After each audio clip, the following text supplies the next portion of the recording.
right now, you and we're under construction. Not because we're broken, but because we're builders.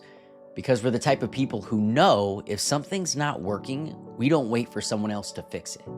We pick up the tools, we get uncomfortable, we face the noise inside, and we try. We try like hell. But here's the truth that hurts.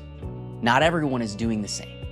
Some people have parked the bulldozer, hung the do not disturb sign on their heart, and they say they need time. They say they need space. But what they really mean is, I'm not ready to look in the mirror yet. I'm not ready to feel it. I'm not ready to change. Or I don't want to have to change or improve for you to accept me. Which really can just be a crutch from having to put in the work or effort in the first place. Or they're just afraid. And you feel it, don't you? That distance, that emotional intelligence gap. It starts as a small crack in the foundation, but it grows. Because when one person is evolving and the other is standing still, there's only one direction things can go: apart. You try to shrink yourself to fit in their world, to soften your growth, to dim your awareness, to hold space. But space without effort is just silence. And silence without intention becomes neglect. And love without growth, that becomes suffering. I know you've tried. You've begged silently through your patience. You've screamed softly through your consistency. You've reached out in every loving, respectable, encouraging way that you know how. But how do you pull someone into healing when they won't even admit their pain? Pride, maybe? That's the trap of the empath, of the builder, of the one who cares enough to want more for someone else than they want for themselves. And still, I believe in creativity, in trying things others give up on, in finding new ways to love, to reach, to plant seeds that might bloom long after we're gone. Because the last thing I ever want to say is, I didn't try hard enough. Or what if I had shown up just one more time with grace instead of frustration? But grace has its boundaries too, and at some point we have to ask, am I growing or just bleeding? There's a line. There has to be. A moment where we say, I will not set myself on fire to keep someone else's warm. Because if we don't draw that line, we invite more pain, more disappointment, and more opportunities to be hurt.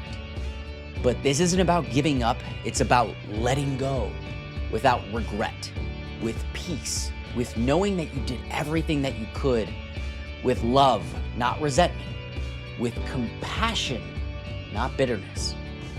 You see, this inner work, it's not sexy.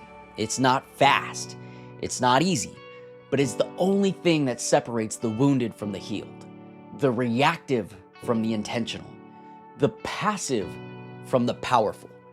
People think emotional growth is optional, that it's something you get around to once the bills are paid and life slows down.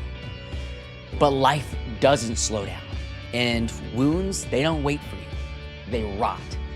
They poison every interaction, every opportunity, every relationship that could have been different if they had just chosen the work. And yes, it's work. It's tears and triggers. It's reliving moments you buried for years. It's rewriting how you speak to yourself and how you show up for others. But it's also freedom and clarity and peace and real connection. It's what makes someone a good person, not just in the way they act in public, but in the way they respond when the pressure is on, when they are misunderstood, when they're challenged, when they're hurt, because that's when character shows. That's when maturity is tested. So if you're the one doing the work, keep going, keep building, keep becoming. You are not alone. You are not crazy. You are not too much or too sensitive or too intense. You're just awake, and sometimes that's a lonely road, but it's also the one that leads to real joy. And if you're the one avoiding the work, this is your wake-up call. Because the people who love you won't wait forever. And not every bridge burns in fire. Some just fade quietly in time until one day you look up and they're gone. So before it's too late, ask yourself, what am I avoiding? What am I afraid to feel? Who do I love enough to try for? Because the truth is, you won't always get another chance.